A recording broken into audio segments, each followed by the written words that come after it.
kind of fund his project, which is a reference to the Reagan era, because they were selling cocaine to fund the war in Nicaragua. That's a big part of the Reagan era, and that's why there's that reference. There's those parallels in the film as to who Boddicker is and how he works for Dick Jones. And RoboCop goes to arrest Dick Jones, and then when we get to OCP, we figure out that the secret directive number 4 that was classified is actually a failsafe in the programming, so that he cannot act against a board member of OCP or an employee of OCP.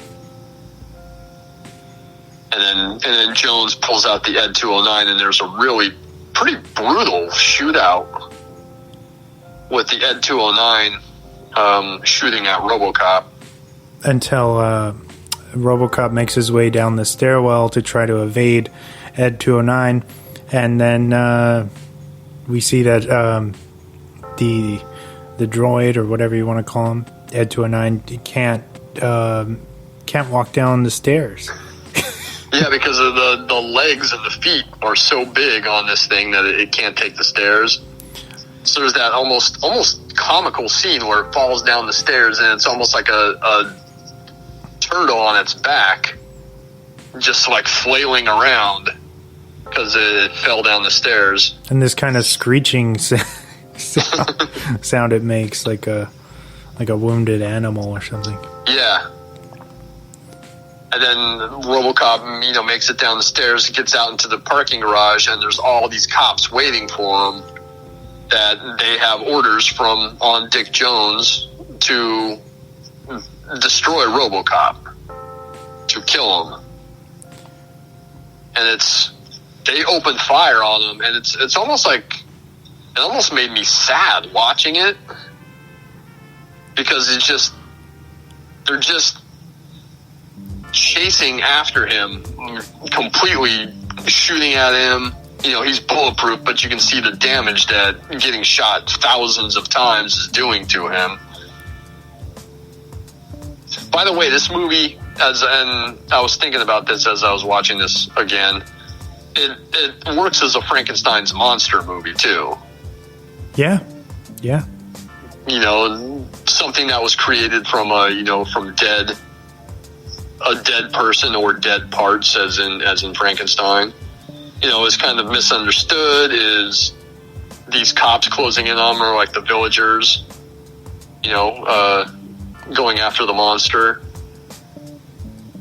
because they don't understand them. But it's a scene that, as weird as it sounds, almost makes me feel like sad for RoboCop, because he's in this impossible situation. All these guys are shooting him, they're killing him essentially.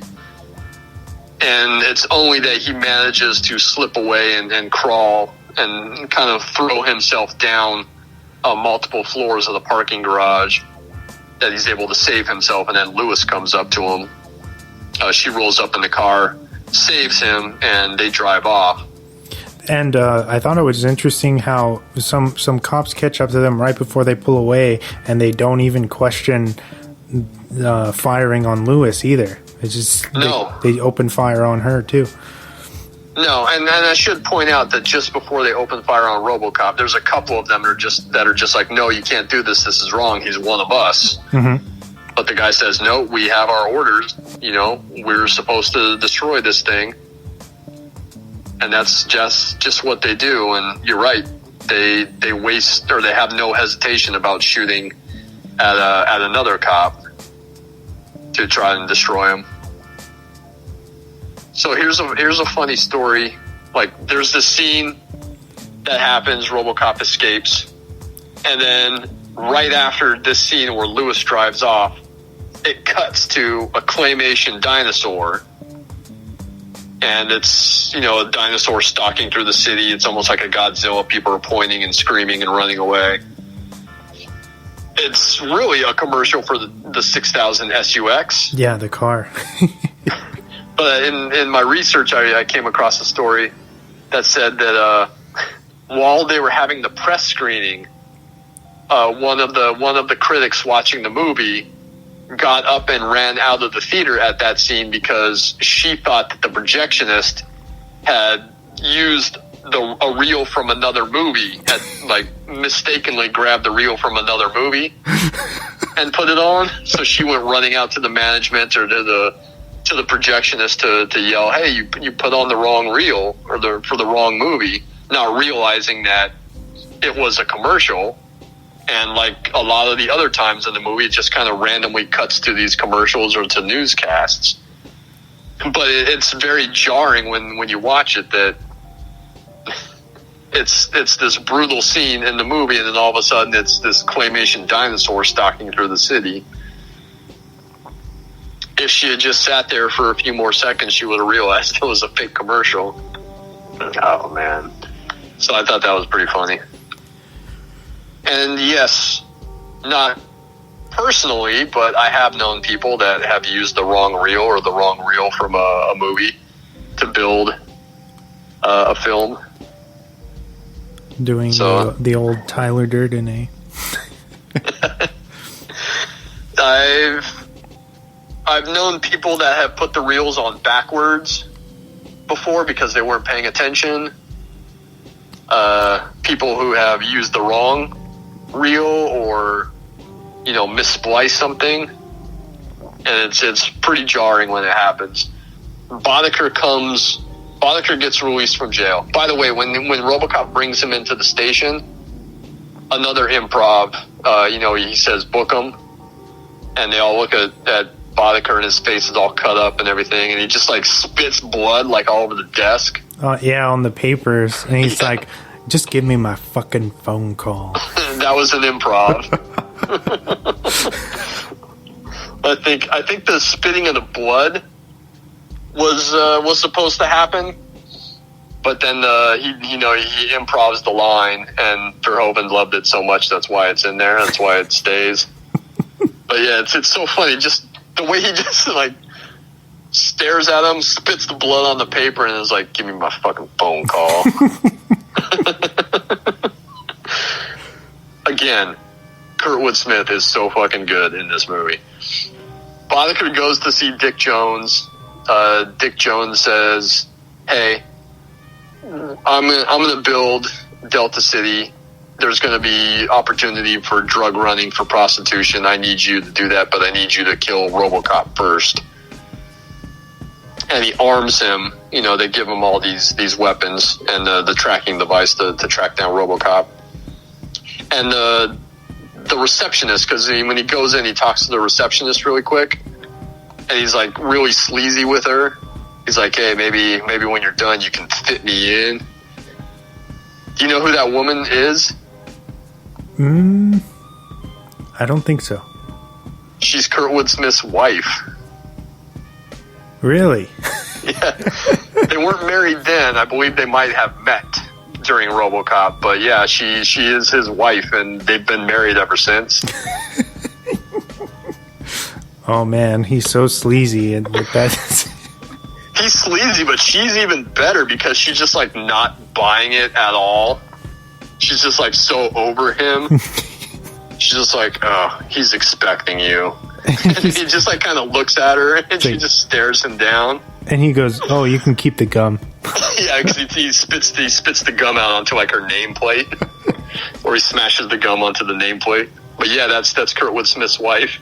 Even how he just fucking when he closes the double doors and he's like locking eyes with her. Yeah.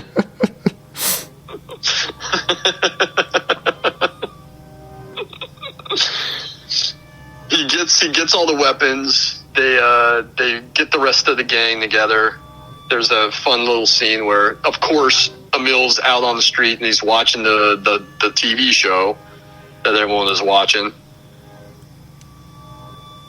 And they get the rifles, and there's that fun scene where they're kind of like testing them out by running through and blowing shit up on the street. And then they say, "Oh, we found him. He's in the steel mill." They drive out to the steel mill. There's the scene with Lewis and Murphy where she's picked up some supplies for him. She comes in, she's taking care of him. and he takes his helmet off. You know, I mean, it's pretty badly damaged, as is he. But it's smashed up. The visor's busted. You can see at least one of his eyes through it. So he takes the helmet off, and that's when, like, the makeup effects are so good in that scene where he takes it off, and it almost looks like he only has the front half of his head. He only has, like, the face half of his head. It's like they had pinned the skin to the cybernetics or whatever. Yeah. And man, it just looks so faithful. Even by today's standards, I'm still like, man, that looks so fucking good. Like you were saying earlier today, like a lot of this stuff in this film, you know, looks better than some of the stuff that's coming out today. It's great. You know, it kind of weirds me out because we should be making progress, but you see stuff from, 20, 30 years ago, and it's like, wow, that's so much better looking than, this newer makeup effect or this newer CGI. I mentioned that, like, Jurassic Park. Like, those CGI effects still hold up. Yeah. And then sometimes you watch a movie that was made much later than Jurassic Park, and it's like, oh, that's really shitty CGI. Like, it's kind of like we should have progressed to, being a lot better. It's true. But the makeup effects when he takes the helmet off, the look of his head and the back half of his head, how it looks like it's just his face, is crazy. And even like the bullet hole in the forehead from where Boddicker shot him, it's got like, he has like the little crater there. It looks really good. I think that this was the scene where Boughton and Verhoeven really clashed with like how to shoot it and like, what to show. And they they really had an argument, and Boughton even vowed, I'm never going to work with this guy ever again. But then when the movie comes out and they see it at the premiere, they go, wow, like that really came out well. Like everything looks so good on screen that immediately they make up, and, Boughton does the effects for Total Recall. So there's, he takes the helmet off. He sees Lewis, she says, hey, it's really good to see you again. And he's like, oh, it's good to be seen. And then he asks about Murphy's wife and son. And, she tells him what happened to Murphy's wife and son. And he's kind of a little taken aback by that. He kind of wants to be alone. And she kind of leaves him be. And then the next morning, he's kind of setting up, he's trying to do the target practice, and then she wakes up, comes to see what he's doing, and she helps him aim because I guess in the assault at OCP he kind of lost his ability to aim, or at least target better. So he needs her help. She helps him with that, and then Boddicker and the gang show up. And then there's the confrontation between him and the gang, where he kills, is it Joe? Yeah, he kills Joe in the initial shootout. Mm-hmm. Leon, who, by the way, I didn't mention, is played by the great Ray Wise. Yep. Who is so good in a lot of movies. He's great in Twin Peaks. He's really good in Good Night and Good Luck. I forget who he plays, though. I forget the guy who he plays in Good Night and Good Luck. He's really good in that. And if you've ever watched Fargo, the TV series, mm-hmm. he has a couple of scenes in the third season, and one of them might be my favorite scene in that entire show. Definitely in that entire season, but might be my favorite scene in the entire show, where he's talking to someone. and his dialogue and